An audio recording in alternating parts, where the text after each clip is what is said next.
I have watched first-time homebuyers lose over $30,000 when buying their first home right here in Kitchener-Waterloo. If you are a first-time homebuyer looking to buy your first home at some point this year in Kitchener-Waterloo, this video could save you a huge financial headache. Let's break down all the common mistakes I do see first-time homebuyers making all the time, and more importantly, how you can avoid them. Stay tuned and let's get right into it. Now, this is one of the most common mistakes I do see first-time homebuyers making all the time, and that one is not getting pre-approved and start house hunting. The way the sequence needs to go is you first, once you know that you're ready to buy your first home or considering buying first home, you want to approach your bank, your lender, to at least know A, how much you can qualify for in terms of your mortgage, and B, what you can reasonably afford. And then you go house hunting. What we typically do see is it happening other way around, where the moment first-time homebuyers realize that yes, they're ready to go now and start looking, what they do is they end up online on Realtor.ca or House Sigma, one of these online tools, and they start actively house hunting. Many times they even end up at an open house in the town where they're planning to buy. But the problem, there's nothing wrong with that. The only problem is many of them end up falling in love with the place they like, only to later on find out that that house anyways was way over their budget, or at least what they could reasonably afford. So doing your numbers ahead of time and then starting to actively look is a much better and a much smarter way to house hunt rather than the other way around. And that's a sure way to, get yourself a heartbreak. So you don't want to do that. It's exciting as it is to start looking at homes and see what's around for you. Having a systematic plan in place and knowing what you can reasonably afford will give you that peace of mind, knowing that whatever you like still reasonably falls within your budget and you would not earn yourself a heartbreak. Now, the second most common mistake I do see many first-time homebuyers making is not factoring in the closing cost, or in many cases, they underestimate what the true closing cost would be. And rightly so, right? With the ton of real estate content out there, with many agents stating, if you have $1,500 a month is all it takes for you to own this home. If you're renting, stop renting and start living in this home. But the true cost of home ownership goes a lot more than that.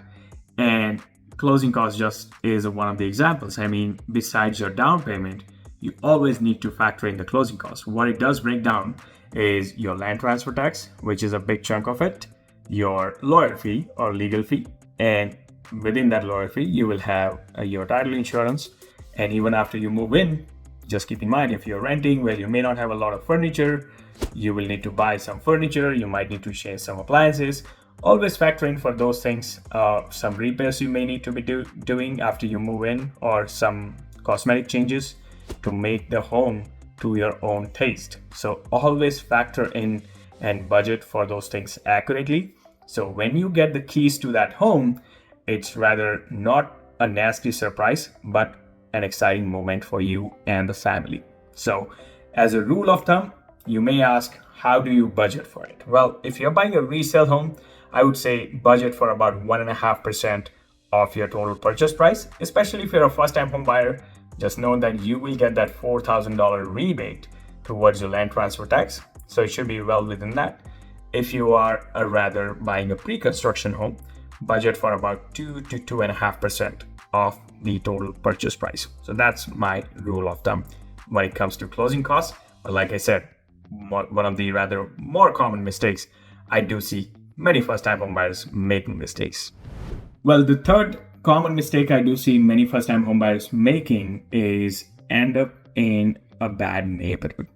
Now, as obvious as this may sound, but many times what I see, a typical trend amongst the first-time homebuyers, especially the ones who are, not living here in KWC. Let's say you are moving from GTA or Toronto. Guess what? In online pictures, it's going to be virtually difficult, very difficult for you to make out what the neighborhood dynamics are like, right? So I would suggest that you drive around that neighborhood, maybe drop by at a local plaza, spend some time in that neighborhood, different times of the day, to really get the vibe of that neighborhood. Now, you can obviously do some online research. Myself and many of the local agents here, we do put out a ton of content around the good and the bad neighborhoods of KWC. So you can do your own due diligence. But what ends up happening oftentimes is many of the first-time homebuyers end up in a wrong neighborhood. And I always say this: you can, you may get unlucky and end up in a, bad house in a good neighborhood, and you can turn things around. But if you end up in a bad neighborhood, no matter how good the house is, it's not gonna yield you a good resale value. And in fact, it might be difficult for you to get out of that house when the time comes for you to sell it. So always make sure that you understand the neighborhood dynamics, the kind of lifestyle, what's important for you and family. I mean, it might be schools, it might be, public transit, it might be highway access, maybe someone in the family is a commuter. So it's very important for you to understand and do your research as to, first, what are your key priorities when you look for a neighborhood, and then within that, you kind of filter down those neighborhoods, and within those neighborhoods, you look for a home. But the best practice to avoid that from happening where you end up in a bad neighborhood is to always drive around the neighborhood, spend that time over the weekend, different time of the day, before you put an offer through for a particular house in that neighborhood, especially if you have your second thought around that neighborhood. And lastly, I have said it again and again, like, you don't want to end up working with someone who is not familiar with the local area. No matter who is you, whether that person is your uncle, your cousin, or whoever, you might know, your colleague, your friend, your family, who is a real estate agent trying to help you out, maybe even give you some cash back. All those things are good, and I understand they might have your best interest at their heart. But if they're not themselves living here or familiar with the local market and the neighborhoods, guess what? Knowingly or unknowingly, they could end you up in a rather less desirable neighborhood, and that could be an irreversible damage to you, to only find out after you move in that this is not the neighborhood we had thought of living into. So always make sure you work with a local market expert, a local real estate agent. I mean, I don't sell homes in Mississauga or Brampton, and there's a reason why I don't, because if you ask me, the simple way to vet a real estate agent to know about the local market expertise, you ask them, tell me 5 good and 5 bad neighborhoods about any town that you're planning to move into, and you will find out right off the bat about their local market expertise. So it doesn't take a lot out of you to do that vetting process, but you are basically doing yourself a huge favor by doing that extra work and going that extra mile when trying to find your first home. Fourth mistake I do see many first-time home buyers falling for is skipping through the conditions. As exciting as it may be, and no matter how much pressure you feel, despite the multiple offer, despite the bidding war, always do your due diligence. And this current market does allow you. I have said it in the past. I mean, I'll give you a simple example. Yesterday, my client had put an offer on a property which had 5 offers. Here in Laurentian West, I will not say the listing, but I can tell you there were 5 offers on that home. Very well laid out home, around 1700 square feet, detached home in Laurentian West in early 2000s, was on sale for $699, and they had 5 offers. Despite that, the home itself did sell conditionally. My client did not get the house because we were slightly off the price. We did not want to extend ourselves beyond a certain price despite the multiple offers. But whoever bought it did buy it with the conditions, because just keep in mind, no matter how many offers the seller is getting, there will always be a pressure on you to kind of consider waiving those conditions, but never fall for it. This market does allow you to do that due diligence. Make sure your financing is in place. Make sure you do the inspection, especially if it's an older side of the home.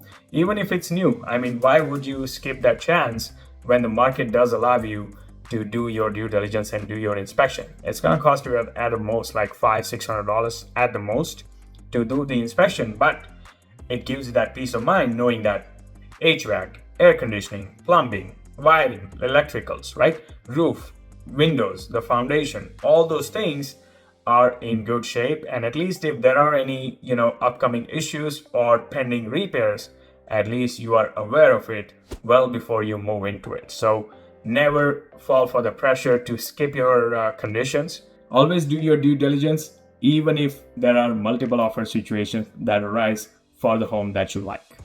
And last common mistake I do see many first-time homebuyers making is not working with a real estate agent at all. And I've actually come across a couple of clients recently who were not working. They were looking by themselves for a few months, and then they approached me for advice over a neighborhood. Okay, and I asked them, any reason why you choose not to work with a real estate agent? I'm just curious. And the common feedback I heard from both those calls is, we tried to work with an agent, but he or she was very pushy, very salesy, and in many cases even pressured them to put an offer on a house that did not meet their needs. So no one wants to be pushed or be in a pressured situation when buying a home. Totally understandable. So if that's the reason you're planning to steer away from real estate agents, that's totally understandable and I respect it. But always know that there are good agents, or at least honest and value-based agents. They do exist in this market, in the industry. You just have to make an effort to find them. But it is a cluttered industry. What I would suggest is at least don't do self-rep.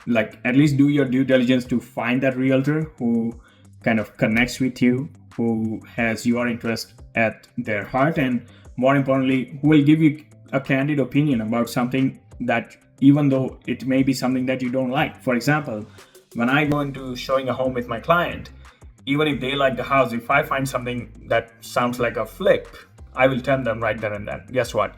This house seems like a flip because I see many finishes, they've cut the corners. Or let's say if they like the house, but it's not in a good neighborhood, when they send it to me, even before we do the showing, I tell them and bring it to their attention that, guys, it's not one of the best neighborhoods that I would consider moving into, but if you still want to see the house, I'm happy to show you. So that candid advice goes a long way, especially if you're not living here. It's of immense value for you to work with a local agent, because yes, you may be able to do your due diligence around the house, but the neighborhood, the locality, and the amenity, all those things matter a lot. And that's where working with a local agent goes a long way. And more so, working with a competent agent will go a long mile for you when you're buying your first home. So always consider that as an option. But that's one of the common mistakes I do see many first-time home buyers end up making. If you are planning to buy your first home in around Kitchener-Waterloo, I have made something just for you. It is my first-time home buyer protection kit. It is totally free and it includes step-by-step checklist, breakdown of cost, and a worksheet to keep you organized. Just grab a copy by going down to the pinned comment or through the description. I can tell you it will be of immense value when you go start looking for your first home. And if you still got any questions, feel free to book a one-on-one consultation. Again, right below in the description, you'll find a link to my calendar, and I'll be happy to help you with any questions you may have. And that's it for today. Have a great summer, and I'll see you in the next video.